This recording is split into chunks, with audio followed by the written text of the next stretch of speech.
السلام علیکم ورحمۃ اللہ وبرکاتہ۔ بسم اللہ الرحمن الرحیم۔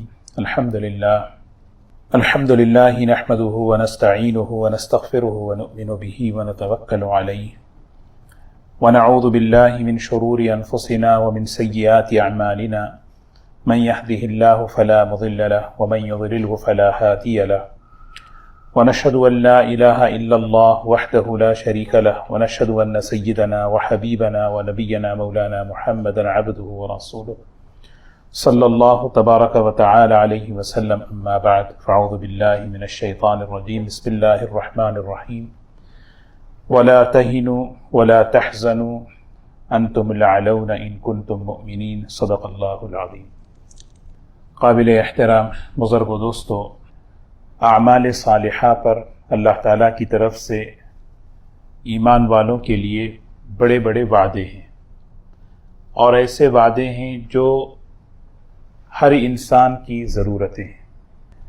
ایک وعدہ جو یہاں جزاء الاعمال میں حضرت نے لکھا ہے کہ جب بندہ اللہ کے دین پر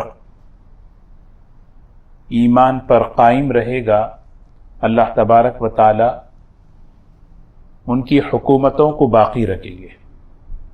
یہ اللہ کا وعدہ ہے۔ اللہ تعالیٰ کی ایک سنت ہے، قرآن پاک میں اللہ تعالیٰ نے بیان فرمایا، وَلَقَدْ كَتَبْنَا فِي الزَّبُورِ، اللہ تعالیٰ فرماتے ہیں ہم نے یہ بات زبور میں بھی لکھ دی ہے، أَنَّ الْأَرْضَ يَرِثُهَا عِبَادِيَ الصَّالِحُونَ، زمین کے وارث ہمارے بندے ہوں گے، زمین کے وارث ہمارے بندے ہوں گے۔ خلافت، حکومت، سلطنت اللہ تبارک و تعالیٰ فرما رہے ہم دیں گے۔ اور پھر آگے فرمایا ان ھذا لبلاغ، یہ ہمارا پیغام ہے کن لوگوں کے لیے؟ لقوم عابدین، ان بندوں کے لیے جو ہماری عبادت کرنے والے ہیں۔ اور کس کے ذریعے سے پہنچایا جا رہا ہے؟ وما ارسلناک الا رحمتا للعالمین، جو سارے کائنات کے لیے، عالم کے لیے رحمت بن کر آئے۔ دیکھیے ایک میسیج ہے، ایک پیغام ہے، کتنے خوبصورت انداز سے اللہ تعالیٰ فرما رہے وَلَقَدْ كَتَبْنَا فِي الزَّبُورِ مِن بَعْدِ الذِّكْرِ أَنَّ الْأَرْضَ يَرِثُهَا عِبَادِيَ الصَّالِحُونَ إِنَّ فِي هَذَا لَبَلَاغًا لِقَوْمٍ عَابِدِينَ وَمَا أَرْسَلْنَاكَ إِلَّا رَحْمَةً لِلْعَالَمِينَ۔ یہ وعدہ ہم نے طے کر دیا، لکھ دیا کہ زمین کے وارث ہمارے بندے ہوں گے، اور یہ پیغام پہنچا دیجئے ان لوگوں تک جو ہماری عبادت کرنے والے ہیں۔ اور کس کے ذریعے سے؟ وما ارسلناک الا رحمتا للعالمین، نبی پاک صلی اللہ علیہ وسلم کے ذریعے جو سارے عالم کے لیے رحمت بن کر آئے ہیں۔ یہ اللہ تعالیٰ جو ہے یہ پیغام سنا دی۔ ایمان پر، عمل صالح پر اللہ کے جتنے وعدے ہیں اس میں ایک وعدہ یہ ہے کہ اللہ تعالیٰ زمین پر ان کو حکومت اور خلافت دیں گے۔ یہ اللہ کا وعدہ ہے۔ اب ایک سوال یہ ہے کہ مسلمانوں کے پاس حکومتیں کیوں نہیں ہیں؟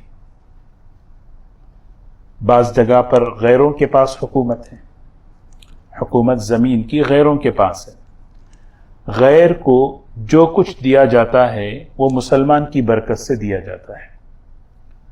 جتنے بھی بے ایمان ہیں، اللہ کا نام نہیں لینے والے ہیں، ان سب کو جو کچھ دیا جا رہا ہے وہ ایمان والوں کی برکت سے۔ حدیث پاک میں آتا ہے جب تک ایمان والا دنیا میں اللہ اللہ کہتا رہے گا، اللہ دنیا باقی رکھیں گے، چلائیں گے، پوری دنیا ایمان والوں کی برکت۔ ایک جگہ قرآن پاک میں فرمایا قل من حرم زینۃ اللہ التی اخرج لعبادہ والطیبات من الرزق، کون ہے وہ شخص جو اللہ تعالیٰ کی ہے جس چیز کو اللہ نے اپنے بندوں کے لیے زینت کے طور پر، کھانے کے طور پر نکالا ہے، کون اس کو حرام کرنے والا ہے؟ اللہ اپنے بندوں کے لیے۔ قل ہی للذین آمنوا فی الحیات الدنیا، کہہ دیجئے یہ ساری کی ساری چیزیں ایمان والوں کے لیے، لیکن خالصتا یوم القیامہ، دنیا میں کیا ہے؟ ایمان والوں کی برکت سے سب فائدہ اٹھاتے ہیں، اور آخرت میں خالصتا یوم القیامہ اللہ کے لیے، اللہ کی نعمتوں کو آخرت میں فائدہ اٹھانے کے لیے ایمان شرط ہے۔ دنیا میں اللہ تعالیٰ جو ہے نا الگ نظام رکھ دیے۔ تو یہاں پر اللہ تعالیٰ یہ بات سمجھا رہے ہیں کہ جب ایمان اور عمل زندگیوں میں آتا ہے اجتماعی طور پر اکثریت میں، پھر اللہ تبارک و تعالیٰ زمین میں کیا کریں گے؟ ان کو خلافت دیں گے، حکومت دیں گے۔ وعد اللہ الذین آمنوا وعملوا الصالحات، اللہ کا وعدہ ہے ایمان اور اعمال صالحہ کرنے والوں کے لیے، کیا ہے؟ لَيَسْتَخْلِفَنَّهُمْ فِي الْأَرْضِ كَمَا اسْتَخْلَفَ الَّذِينَ مِنْ قَبْلِهِمْ، پچھلوں کو جیسے اللہ نے حکومتیں اور خلافت دی تھی اس طرح اللہ ایمان والوں کو دے، یہ اللہ کا وعدہ ہے۔ اچھا کیوں نہیں ہے؟ ان کے پاس کیوں ہے؟ ایک سوال ہوتا ہے، بھئی ہم بھی ایمان والے ہیں۔ اللہ تعالیٰ اس کا جواب یہ دے رہے ہیں کہ تمہارے پاس ان کے پاس جو ہے وہ اس لیے نہیں ہے کہ وہ اہل ہیں، ایمان والا اہل نہیں ہے اس وجہ سے ان کو دے دیا گیا، یہ بات سمجھنا ہے۔ ایمان والا اہل نہیں ہے، جس دن اس کے اندر اہلیت آئے گی، اہلیت کیسے آتی ہے؟ ایمان اور عمل کے راستے سے آتی ہے۔ اپنے ایمان اور ایمانی صفات پر، اپنے اعمال صالحہ پر جب یہ امت مسلمہ اجتماعی طور پر محنت کرے گی، پھر کیا ہوگا؟ اللہ تبارک و تعالی اس حکومت کو، خلافت کو انہیں دیں گے۔ دینے کے کئی طریقے ہیں۔ ہاں، ایک طریقہ لڑوائیں گے، کیونکہ اس میں ایمان والا اگر جو ہے مارا جائے تو شہید ہے، یہ بھی ایک طریقہ ہے۔ اور ایک طریقہ بیٹھے بٹھائے دے دیتے ہیں، إِنَّ هَٰؤُلَاءِ لَشِرْذِمَةٌ قَلِيلُونَ وَإِنَّهُمْ لَنَا لَغَائِظُونَ وَإِنَّا لَجَمِيعٌ حَاضِرُونَ۔ اللہ تعالیٰ بنی اسرائیل اور فرعون کا نقشہ کھینچ رہے ہیں۔ جب ہم نے طے کیا کہ بنی اسرائیل کو خلافت دینا ہے، حکومت دینا ہے، تو پھر ان کے اندر اہلیت جب آئی، جب وہ اہل بن گئے، ہم نے پہلے ہی ان سے کہہ دیا ایمان، توکل، صبر، تقوی، نماز، یہ سب اپنی زندگی میں لانے کی کوشش کرو۔ جس وقت یہ چیزیں آ جائیں گی، وبشر المؤمنین، اے موسیٰ انہیں خوشخبری سنا دیجیے۔ جس وقت آیا نا بنی اسرائیل کے اندر یہ ساری خوبیاں آئیں، تو اللہ نے کیسے کیا؟ کوئی لڑائی، کوئی جنگ نہیں۔ فَأَخْرَجْنَاهُمْ مِنْ جَنَّاتٍ وَعُيُونٍ وَكُنُوزٍ وَمَقَامٍ كَرِيمٍ وَنَعْمَةٍ كَانُوا فِيهَا فَاكِهِينَ كَذَلِكَ وَأَوْرَثْنَاهَا بَنِي إِسْرَائِيل۔ سبحان اللہ، گود میں لا کے دے دیے۔ فرعون جیسا شخص جس کی حکومت اتنی بڑی، جس نے خدائی کا دعویٰ کیا، جب اللہ دینے پہ آتے ہیں، بنی اسرائیل إِنَّ هَٰؤُلَاءِ لَشِرْذِمَةٌ قَلِيلُونَ، یہ تو بڑے کمزور، مٹھی بھر ہر اعتبار سے بڑے کمزور تھے، لیکن ہم اہلیت پیدا کر لیے تو اللہ نے کیسے کیا؟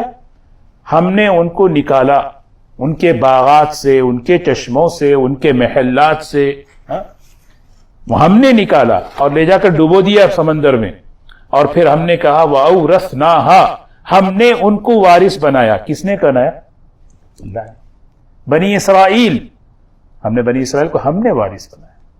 تو یہ ایک فصل ہے جو اس موقع پر مجھے عرض کرنی ہے۔ اس میں ایک حدیث نبی پاک صلی اللہ علیہ وسلم کی بیان فرمائی ہے کہ اللہ کے رسول صلی اللہ علیہ وسلم نے فرمایا کہ خلافت اور حکومت قریش میں باقی رہے گی جب تک کہ قریش اللہ کے دین پر باقی رہیں گے، اور جس وقت یہ اللہ کے دین کو چھوڑ دیں گے، اللہ تبارک و تعالیٰ اٹھا کر کسی اور کو دے دیں گے۔ تو اس حدیث کی روشنی میں قرآن پاک کی کئی آیتیں جیسے میں نے پڑھی ہیں، یہ بات ہمیں سمجھائی جا رہی ہے کہ انسان کی ضرورتوں میں ایک ضرورت، اللہ تعالیٰ ایمان مسلمانوں کو حکومت دینا چاہتے ہیں۔ کیوں دیتے ہیں؟ تاکہ وہ اللہ کے دین کو پھیلائیں، اللہ کے دین کا تعارف کرائیں، اللہ کے دین کو نافذ کریں، ہے نا۔ لیکن اس کا طریقہ کیا ہے؟ اس کا طریقہ یہ ہے کہ بھئی کہ ایمان، اعمال صالحہ، ایمانی صفات، اس کی محنت جب اجتماعی طور پر ہوتی ہے، کیونکہ انفرادی زندگیوں میں اگر یہ چیز آئے گی، انفرادی وعدے ہیں، اجتماعی زندگیوں میں آئے گی 100% آنا مشکل ہے۔ اکثریت جب آ جائے گی، اللہ کے فیصلے ہو جائیں گے، اور اللہ کے فیصلے میں جیسے میں نے عرض کیا، بغیر کسی کوئی لڑائی کے اللہ تعالیٰ بس دے دیں، یہ بھی ایک اللہ کا فیصلہ۔ کبھی اللہ تبارک و تعالیٰ جو ہے مقابلہ کرا کے دیں، اور اس میں ایمان والے اگر چلے جائیں تو وہ شہادت کا درجہ دیں، کیونکہ ان سے پہلے ہی وعدہ ہو چکا ہے کہ ان اللہ اشترى من المؤمنین انفسهم واموالهم بان لهم الجنہ، جنت کے بدلے اللہ نے خرید لیا ان کی جان اور مال۔ تو یہ ذہن بندہ بنائے کہ یہ چیزیں ان کے پاس کیوں ہیں، اس لیے کہ ایمان والوں کے پاس اہلیت نہیں ہے۔ جس دن اہلیت پیدا ہو جائے، اس کی مثالیں سیرت میں بھی ہیں۔ غزوہ احد میں ہوا کیا، ایک بات نبی پاک صلی اللہ علیہ وسلم کی صحابہ سے اجتہادی خطا ہو گئی۔ آپ نے کہا یہاں سے نہ ہٹو، 50 لوگوں کو کھڑا کیا، یہاں سے ہلنا نہیں، لیکن جنگ آرام سے، بس اللہ کی مدد، کیونکہ سارے مسلمانوں کے کام اللہ کی مدد سے ہوتے ہیں، ایمان اور عمل کے راستے سے اللہ کی مدد آتی ہے۔ یہ یقین ہے، ہمارے ہر کام اللہ کی مدد سے ہوتے ہیں، اللہ کی نصرت سے ہوتے ہیں۔ بڑے سلوٹوں میں غزوہ احد جیت لیے، اب جو ہے مال غنیمت جمع کیا جا رہا ہے۔ اب اوپر جو 50 جو تھے ایک ٹیلے پر، انہوں نے دیکھا وہاں پہ آپس میں جو ہے رائے میں اختلاف ہوا۔ کچھ لوگوں نے کہا چلو بھائی ختم، معاملہ ختم، لیکن جو امیر تھے انہوں نے کہا نہیں نہیں، جب تک اللہ کے رسول صلی اللہ علیہ وسلم بولیں گے نہیں ہم ہٹیں گے نہیں۔ وہاں پہ دونوں میں آپس میں جو ہے نا دو اختلاف ہو گیا رائے میں، ہمیں تو جنگ ختم ہونے تک کے لیے روکے تھے، نہیں نہیں ہم یہاں رکنا ہے۔ وہاں سے وہ ہٹے، کچھ لوگ وہاں پہ ٹھہر گئے تھے، کچھ لوگ بقیہ سب کے سب وہاں سے جب ہٹے تو خالد ابن ولید ابھی ایمان نہیں لائے تھے، وہ بھاگتے ہوئے دیکھا کہ وہ جو ایریا ہے وہ خالی ہے، تو انہوں نے آواز دے کر جو بھاگ رہے تھے، اے پلٹو میں ادھر سے آ رہا ہوں۔ ادھر سے مشرکین بھاگتے ہوئے پلٹے اور ادھر خالد ابن ولید کچھ لوگوں کو لے کر آگے بڑھے، اور دونوں طرف سے مسلمان درمیان میں ایسے آئے کہ 70 صحابہ شہید ہو گئے۔ پھر یہ پلٹا معاملہ۔ تو یہ واقعہ بتایا جاتا ہے، سنتے ہیں کیوں؟ اس لیے کہ نبی پاک صلی اللہ علیہ وسلم کی اطاعت، اس معاملے میں جب یہ ہوئی اللہ کی مدد ہٹی تو جیتی ہوئی جنگ جو ہے نا ہوگی۔ تو اللہ تعالی ہم سب کو جو ہے ایمان اور اعمال صالحہ پر محنت کی تو اللہ توفیق نصیب فرمائے۔ ولا تہینوا ولا تہینوا، خوف نہ کرو، گھبراؤ نہیں، کمزور مت بنو۔ وہن یہینوا کہتے ہیں اندر بزدل، ولا تحزنوا، غم نہ کرو، انتم الاعلون، سر بلند تم ہی رہو گے، سر بلندی تمہیں ملے گی۔ کب؟ ان کنتم مؤمنین۔ یہ ہے عمل صالح کے فوائد۔ جب ہماری زندگیوں میں ایمان اور اعمال صالحہ اجتماعی طور پر جب آتے ہیں پھر اللہ کی طرف سے، اس کے لیے بندہ محنت کرے، کوشش کرے۔ اللہ تبارک و تعالی ہم سب کو عمل کی توفیق نصیب فرمائے۔ سبحان اللہ بحمدہ، سبحانک اللہم بحمدک، نشہد ان لا الہ الا انت، نستغفرک ونتوب الیک، نستغفرک ونتوب الیک۔ سبحان ربک رب العزة عما یصفون، وسلام علی المرسلین، والحمد للہ رب العالمین۔